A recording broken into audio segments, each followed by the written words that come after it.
Hello, everybody, and welcome to the 5 Tips and Tricks for Careers in Athletics. I am your host, Dr. Moyne College, with my all-time most favorite, most wonderful, most special co-host, Jen Albanese. Hi, Jen. Hello. Hi, Maury. Hi, everybody. Welcome to the podcast. How are you today? Great. We got a guy that we've known for a long time. Oh my You've known him much longer than I have. Yeah, it's a very long time.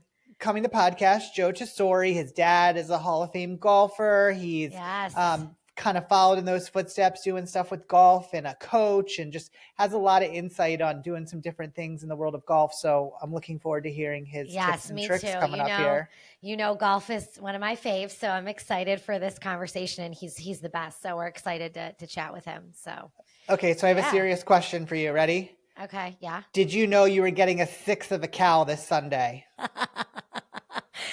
So do you want to set up the story? Yeah. Okay, so it's a good question.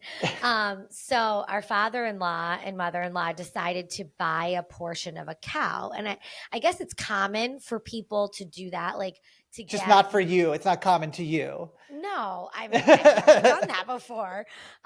So it's common, like I guess, for people like you can get like really good meat from a cow, and it's probably a little more affordable than just buying it weekly. And so my husband obviously says to me, I think, my mom and dad are going to get a cow and we're going to get a portion of it. I'm like, okay, like whatever that means. All right. So apparently this past weekend, they went to go pick up the meat from the cow. An hour away. Yep. And then they were going to split it up between their house, give some to John and I, and give some to you and Liz. So I'm like, okay, John's like handling it, figuring it out. I didn't know like what the amount that was coming, I think. Yeah. 110 pounds of meat. Okay. So you need to fill in now from your side of it. So I guess John knew about it in somewhat of advance. We found out that Sunday morning when the cow was arriving. And so my wife is like they were pulling up a cow up your driveway. We are driving to a lacrosse tournament for my daughter, and my wife is having this conversation with her mother going, what's going on? What do we need to clear out our freezer for? So yes, we had to make so during the lacrosse tournament, we're strategizing about, we're trying to find out. First, no one knew how much meat was arriving. So we're figuring out the poundage of this meat. We find out it's 330 pounds of meat. So we're estimating that we're going to get 110 pounds. And now I'm trying to calculate out the square footage requirements of my freezer at this lacrosse tournament. Only you would do this. I'm trying to see what is our ratio to freezer space that we have. So that day became crazy too, because Lucy had a cheer practice. Then she was back to the lacrosse tournament. So Graham couldn't take all that. So I'm coming back home with Graham, and Liz is getting a ride. We're like getting people to bus us around. And then I'm going home and I'm cleaning out my outside freezer. And I'm like, I'm hoping this fits 110 pounds of meat. Like I'm trying to think of what 110 pounds looks like. Luckily, my in-laws showed up. We fit it all in. I had a perfect spot for them. So you calculated nicely. Then there was us just literally taking stuff out and throwing it like into our freezer inside our house. And I was like, well, I don't know. You got to just try it. I don't know. It was cathartic because I got to clean out that part of the freezer. So there was like a nice part to that. I do want to say, I asked your husband what you guys were going to do with all this meat, thinking like, he's a good chef, thinking he's going to like give me a list of things. Evidently, you're just making tacos. He's like, tacos. He literally told the kids we're going to have tacos like for the next 6 months. So 6 months, 6 years, 6 years of taco. How many tacos? You know how many tacos that would be out of 110 pounds of meat? We should take pictures and post it on our social of like what our freezers look like right now. I took a picture during the process, so I can send that out. But I will say, a shout out to our mother-in-law, made delicious meatloaf. Very good. It was fantastic with this meat. So we might be joking about it, but we do appreciate it. So we will say we appreciate it. And we love it. And we love them very much. So yeah. So thanks for the cow. We appreciate it. So I don't know how to move on to that more than to say we're looking forward to Joe after this. So please come back after these messages. Are you a loyal 5 Tips and Tricks podcast listener? If not, now is the time to start. Get all your info and fun content on the podcast by following us on all our social channels at @AthCareerPod. The 5 Tips and Tricks podcast is a part of Athletic Career Consulting. Make sure to reach out to us. The one-stop shop for everything is our website, www.athcareer.com. Remember, follow and like us on @AthCareerPod, rate and review us, and get all your info at www.athcareer.com. Okay, everybody, welcome back. Maury, would you like to introduce our guest today? Absolutely. Today's guest has built an impressive career in golf, first as a standout player, then as a decorated coach, and now as a leader in the PGA world. After graduating from Jamesville-DeWitt High School in 2004, he starred at Moyne College, earning Northeast 10's Conference Player of the Year honors and helping lead the Dolphins to their first NCAA National Championship appearance.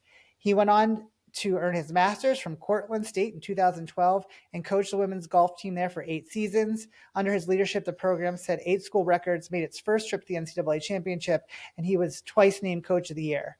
Following in the footsteps of his PGA Hall of Fame father, he now serves as the executive director of the PGA Reach CNY Foundation, the philanthropic arm of Central New York's PGA, and is an assistant men's and women's golf coach at his alma mater, Moyne. We're very pleased to welcome Joe Tesori. Welcome, Joe. Thanks, guys. Hi, Joe. How are Good seeing you guys? I'm great. It's crazy. Joe goes back with us so far. His mom was like a staple in the athletic department. Yeah, I remember getting on the dome. I remember climbing. That was a 21-year-old intern. It was amazing. Isn't it the best? It was great. It was awesome. I loved working there. Yeah, it was great. It's those memories. Yeah. I mean, and Joey and I go back even farther. Our dads have known each other forever and ever. So lots of little connections there that is really, really cool. So this is exciting to have you. So thank you for doing this. It's that golf world. It's that small golf world up in Central New York. Yeah. Yep. It is. You know everybody. You do. Yeah. Well, Joe, we'd love to hear some of your tips. So start us off. Yeah, I've seen obviously a lot of your prior episodes, and one that really kind of stands out to me is "Be Where Your Feet Are." I think there's obviously different acronyms that I've heard, but "Be Where Your Feet Are" is something I saw a few years ago, and I think obviously you guys can speak more to it, but I think in this career of professional sports or athletics or whatever it may be, you're always looking at different opportunities or different, locations or different, whatever it may be. And I think that in order to get to those places, you have to, succeed at your current role or your current opportunity. So I think just being more present with where you're at rather than looking at, that job or that opportunity or whatever, I think is really grounded me these last few years, because I'm pretty blessed to do what I do. And I think that the more that I've gathered how to just be more present with everything, not just with my career, but with my family and everything, has really just grounded me and kind of kept me, searching for that goal that we all try to obtain of just doing the right thing and succeeding in our workforce. Yeah, it's kind of amazing how hard sometimes people have it of like they're just always searching for the next thing, and that can so often just be so distracting. But I love how you threw in there of like that includes family and how that includes more of your life, because I think a lot of people don't think of that component. And when you say be where your feet are, it's always right to like my job. And the reality is it's like it's a culture, it's a full world of things. And if you're not present in everything that you're doing, it doesn't lead to good things. It doesn't. And I think, the cell phone is a gift and a curse. I mean, yes. My wife and I try to every single, New Year, we try to just limit our screen time or, something. It's just little things that, because your kids that they see you on your phone, it's not good. It's not good for them. It's not good for you. And I think I just have to keep doing a better job of just leaving my phone somewhere when I get home and just, try to, it's hard, but I think it's something that, we can always do better at, new world Yeah. problems, I guess. Yeah. Yeah, I mean, I think it speaks to like, being present, like you said, like having those times. Like for me, I try to, when I get home from work, like even if I have to put it on like a charger or something, like in a different room. So I'm Yeah. like, okay, I'm present with what's happening with the kids right now. Right. And that's something to be said at work too. Like if you're in a meeting, it's good to be present in the meeting. Put your phone down, pay attention to what we're talking about, Right. be engaged in the meeting and be present in your job, because you can only be successful when you're like fully engaged with what you're doing, and then Yeah. that will just lead to different results, a better opportunity here and there. But if you're always just like, hey, what's the next thing I can do, or I'm only doing this so I can get a different job or this, Right. Right. there's not a lot of success there. So No. I love that one. Yeah. Awesome. Yeah. Yeah. I think too, the one of the other things too is just like, I try to walk around the neighborhood every single night with my kids without my cell phone. And it's Yes. Yeah. it's, Yes. unfortunately, one time I needed my cell phone. That's a whole nother story. Yeah, that's a whole nother story. But I think just walking around and just, you don't really get that, away from that screen. And I think that's just kind of helped me and my kids just, because I'm with them and they don't have a phone. So, Right. Yeah. and I'm going to try to ride that train of not giving them Oh. the phone for a long time. So, Same. I will say though, like when I golf, I don't look at my phone as much. Yeah, Like if I'm out on the that's golf great. course, that's Yeah. like I'll have it there, but like you're focused Yeah. on that. So I will say Yeah. that's one activity that like if I'm doing it with my husband or my dad or somebody, like I'm focused on that and I'm not. So On that's a that. nice little perk about golf that they Oh, yeah. that makes me definitely be more present. So Right. Awesome. Great start. Yeah. What do we got for number 2, Joe? The second one, I've used this in our staff kind of, I don't take criticism from someone I don't take advice from. I think something that, we deal with a lot of different professionals and different organizations and different people. And, sometimes something might not work out the way that we envision it or whatever it may be. But I think the quicker that I've realized I'm not trying to, hurt anybody or anything like that. I'm trying to do the right thing. And sometimes it just doesn't work out, whether it's something came up or whatever it may be. And in our space, weather always plays a factor. And, it can affect a lot of different things. But there's disagreements sometimes with people that we work with and people that, so I think the quicker I've realized that don't take criticism from people that I wouldn't seek out advice from, I think has really kind of helped me not be, ignore people or anything like that. Just, Right. I'm going to do I'm going to work with people that I want to work with. I'm going to work with, great people. And I'm so blessed that I get to work with great people. So I don't try to look at the negatives in my day-to-day operation, because there are some negatives, unfortunately, but I think there's negatives with everything. Exactly. And I just think that you have to just be mindful of that. And that's kind of helped me these last few years as I've grown and stuff. Just sometimes you got to take stuff on the chin, and that's fine. But sometimes you just, okay, I get it, and just move on. That's something that's helped me a little bit.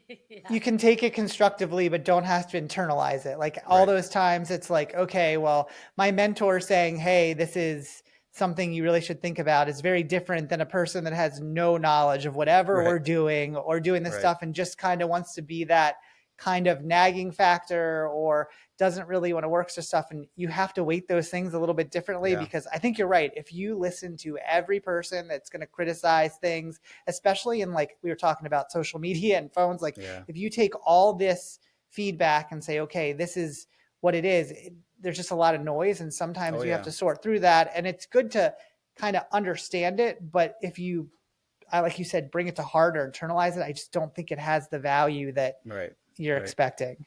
Right. Right. I I agree. feel like Jen deals with this all the time All with the time. feedback. I was just going to say, everybody feels like everybody can do your job. Like, I feel Oh, like yeah. that's across the board. Like, everybody's an expert now because they Yeah. can look it up online. They can use some sort of resource they find on the internet, or from, like, everybody's an expert at everything, Right. especially in my world. Everybody thinks they can, run a game day or do this Right. or have this great idea.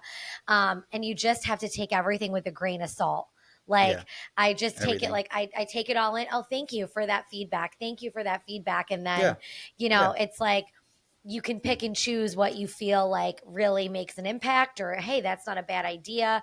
Right. You have your job because whoever, hired you because they think that you are doing a good job and you Right. can handle this. So you got to have a little confidence in yourself, take that feedback, and then be able to sort through and figure out the feedback that's actually beneficial for you. Right. Because I can only it's imagine tough. with golfers that are out there that think that they know how to do everything and they can tell Oh, you what yeah. to do with your job. Yeah. Like I can't, that's gotta be a little bit overwhelming from time to time. Yeah.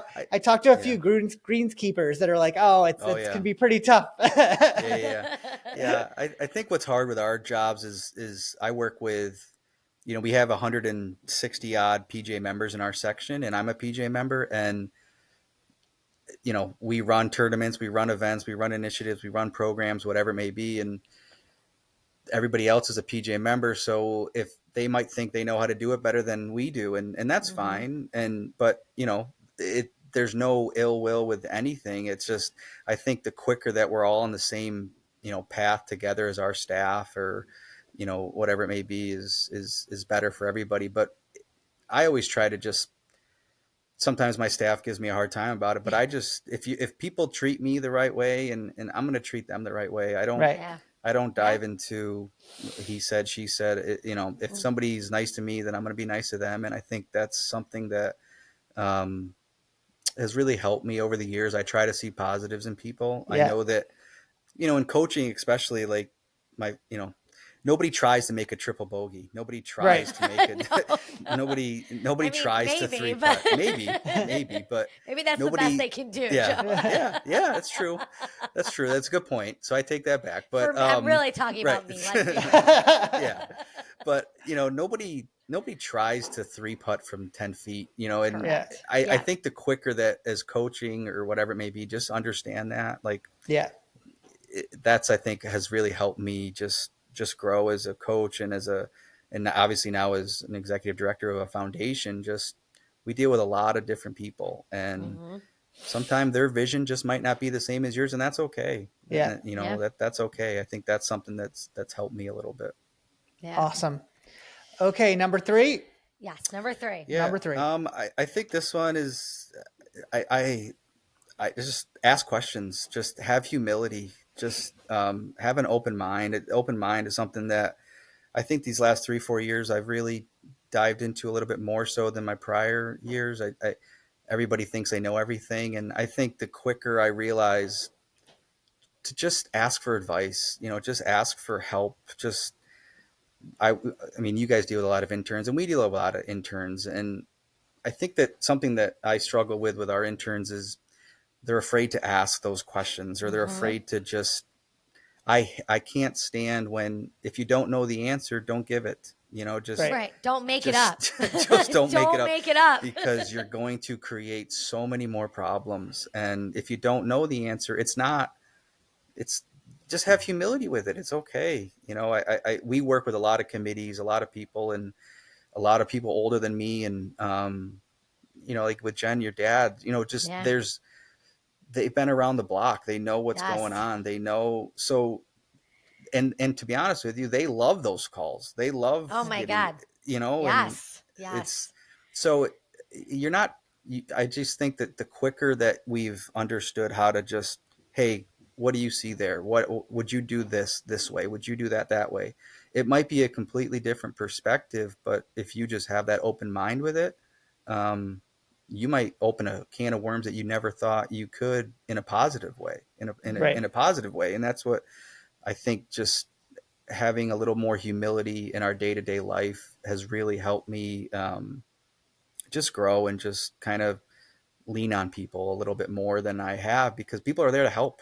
We deal with we work with great PGA professionals, and I love what I do. I love who I work with, and I love our PGA professionals, and we can't do anything without our PGA professionals, nothing. So we're all part of the same puzzle. And I think the quicker that you have some humility with your day-to-day life, can help a lot. I mean, I say it all the time to our interns, like, ask me the question a million times instead of doing it wrong, or say, like you said, giving a wrong answer and making more problems. And I don't know if they believe me. I hope that people who are listening hear this, and it's not a bad thing to ask a question. No question is a stupid question. You hear everybody say that, but that's so the truth. Because like you said, it can turn into such a positive experience and open up so many other opportunities. So that's a really good one. And I think people are always afraid to do that. I really do, across all things. I really do. So I think about our Q, the Q Screw training that we do for like our youngest internship type group. Like one of the first things we tell them is, if you don't know a question, what we want you to do is find somebody and help them get the answer. Don't just make it up. Don't just decide. Don't just like that's not helping you. That's not helping them. Like come to us so that we can help educate you if you missed out on something or don't know something, and that person's going to appreciate that you got them. Like, I don't know I think the way we say it is, I don't know that answer, but I know someone who will, and you take them to it. And then the other thing I've thought about recently is, and I feel like I've done this a lot more, especially with coaches, is, coaches will say things and they'll be very direct, and I'm leery of it and like have like some concern or something. And I'll be like, okay, well, what are you trying to accomplish? Just so I have a better understanding of what you're directing me to do. And sometimes they'll explain it. I'll be like, oh, I get what you're trying to do. And I can then say, have you ever thought about this? Or that makes a lot of sense. Let me do this. I have this resource over here that can really get what you want done and help them, because now I'm not just taking it as like, okay, it's just another thing again. I've tried to be more aware and tried to get some more understanding, because sometimes it doesn't come with context, and that's harder to do. So even like the older I've gotten, the more I've like, you know what, even if I think I might have a concept of what they're looking to do, let's get some clarity on this and figure it out. Yeah, I think like surrounding yourself with people that, like, I don't know, we have a marketing team. Like, I don't know much about social media and that stuff, but they do. So ask those questions. And like with you guys, I have season tickets to the SU football, and there's so many.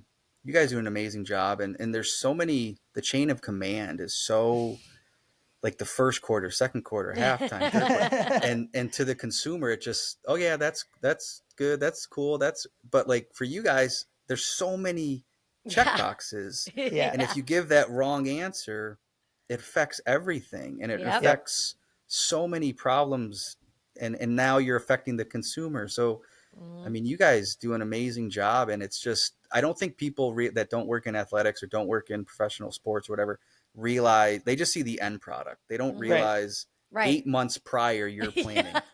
Like, and then a snowstorm comes or whatever. We're supposed to make it look easy. That's, I guess, the goal of it, which is sometimes it works and sometimes it doesn't. Sometimes it doesn't, right? And sometimes it doesn't. And I think when it doesn't, it's just, that's where I think sometimes you learn it. I don't like making the same mistake twice, and I pride myself on that. And but again, you make mistakes. Like, it's just part of it. It's part of life, Right. Yep. Awesome. Okay. Number 4. Yes. And this is something that I saw a few months ago. It's just called, it was selective ignorance. And what it basically means is just, sometimes your opinion, you don't need to give it. And, we deal with a lot of committees, a lot of boards, a lot of, partners, a lot of sponsors. We deal with a lot of different people. And sometimes, like, I got I got my own problems to deal with. So I don't need to give an opinion if there's another problem. Like, you guys can figure it out. And I think that's what we just talked about, kind of surrounding yourself with people that are experts, and, just maybe your opinion doesn't really need to be said right now. And I think that that's part of the humility side of it. Like, we, our foundation is a separate entity than our section. There's a lot of things that I know about all of the entities, but sometimes I just, oh, what are we doing there? Oh, that's cool. Like I didn't know about it, but that sounds great. Like, and that's kind of, I just kind of selectively, I've been ignorant to certain things because sometimes you want to empower people. And we deal with a lot of interns from Syracuse. I have an interview tomorrow with a Syracuse University intern. And what I love with our interns and our capstone fellow, like, I've never been a fan of just having an intern, have envelopes and mail them and paper push and do all that. That doesn't do anything for them. It does nothing for me. It does nothing for our entity. So I try to empower our interns, empower our works fellows, like let them put their stamp on it, because it's only going to better, one, our organization, but two, their career. And the network is just so valuable. And I've tried to really empower our interns and let them, now obviously I'll be side by side with them for a lot of things, but let them put their spin on it, because anybody can just do normal intern work. But I think the more that you empower them, and maybe when you empower them, they do a poor job, then you fix it. Right. But, then they can learn from it. They can learn from it. Right. Yeah. I mean, you guys, I'm sure, have had amazing interns that have gone on to great careers, and, and some probably some weren't great interns. I've had poor interns. We've all had not the great ones. right. Which is fine. You learn. They're always memorable for one way or the other. Right. So, I just think that's been, sometimes it's okay to just not give your 2 cents. In that couldn't be more perfect. Literally. We don't really have much more to say than that, right, Jen? Yeah. I mean, it's almost like stay in your lane sometimes. Yeah. You know what I mean? Yeah. Like, sometimes you just have to know when it's not the time to talk or not the time to give your opinion, like you said, because that's not your area of expertise. Right. It was funny. We were in a meeting today and I was looking at some of the younger staff who were talking a lot, and I was like, wow, probably you just shouldn't have said anything right there. Like it probably didn't help. And it's not their fault. Like they don't realize that it wasn't, you don't need to fill the space all the time, right? You don't need to know that you're there. And that's something I think that's like hard when you're young. And then I feel like the older I've gotten, the more I've been like, yeah, I probably just need to select when I need to speak. Yeah. And I think it just comes with experience to learn. Yeah. That. Oh, yeah. It comes with experience. So I like that one. I don't think we've ever had that one said. That one's fantastic. I love that one. Yeah. And it's, I always keep saying, our dog passed away about a year ago. And I say every day, I miss talking to him, because he never talked back. He never talked back. It was great. He never put his 2 cents in. No, it was great. He would have solved all these problems, That's great. I love that. Yeah. I love that. Yeah. Okay, Jen, this is your all right. So your star power here. Last one, Joe. What do you know now that you wish you knew then? So what do you know now at this point in your career that you wish you knew when you first started? I just think it's going to be okay. I think that, bad times are going to pass, good times are going to pass. I think the quicker I learned that everything's going to be okay. I've been fortunate to get some job offers. I've been fortunate to not get the job offer that I wanted. And it may have been frustrated at that time or whatever, but at the end of the day, what I've learned is just, it's going to be okay. It's going to be, you're where you are because of a certain reason or whatever you want to call it. And it goes back to be where your feet are. Just kill what you're doing. Just kill it and just focus on your end goal, and it's going to be okay. Like it's the sun's going to rise tomorrow morning. This too shall pass. When you have bad days, because we all have bad days. We all have bad days. And the quicker I realize this too shall pass, like that's really helped me a lot. When we have some hard days, just understanding that it's going to get better. And I think that the quicker I realize that, especially now, because now we're dealing with 23, 22-year-old interns, and now they're not getting we just had a works fellow not get a job that she wanted. And she really wanted it, and it just didn't work out, and she was upset. But I was kind of the one in her shoes many years ago, and I was upset. But now I'm kind of I didn't want you to go there anyways. I didn't like I had no good juju with that place. It wasn't good. And a week later she got another job offer, and now she's thrilled. Like, so I just, and she's 20, young, 23 years old, 24 years old. So I think that she learned the hard way a little bit, but we've all been there, and just understanding that the bad days are going to go away has helped me a little bit. Oh, I needed that. It's been a week for me. So I needed that. It's funny. My boss was saying to me yesterday, like, the day's going to end. The day's got to end. Yeah. And another day will start. Like, so it's always good to put it into perspective that way, good or bad, everything keeps moving forward. Right. So. Right. It's like golf, It's just like golf. Like, you're gonna. It all comes back to golf. You're gonna. I mean, you're gonna hit good it really rounds good and bad one day, rounds, man. and then you're gonna hit it so bad, and you're gonna be like, "What the heck just happened?" It's even the best players in the world sometimes do not have good rounds. I mean, you can see that frequently now. Scotty, just look at Scotty Scheffler. Sometimes you're like, I know, he's unbelievable, and then Ryder Cup, not great. He was in the hole. But... No, and so I think that's, and he's someone that I think is in his press conference, he's got some slack for what he said, but when he said, "You win the Masters and then it's over," like now I'm walking my kid around the block, right? And I think that he kind of has that great perspective. He played poor in the Ryder Cup, but he's okay.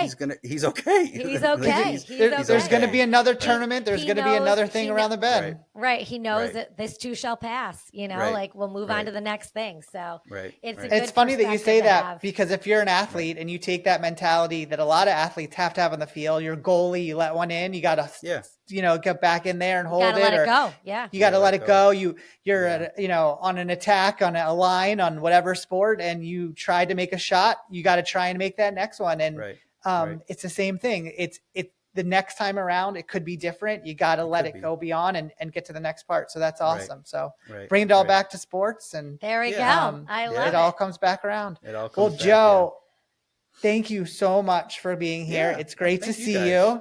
Yeah, this is great. Yeah, I you love guys it. do an amazing job. I love what you guys are doing. Thank you. I love what Thank you guys you. do at SU. It's amazing.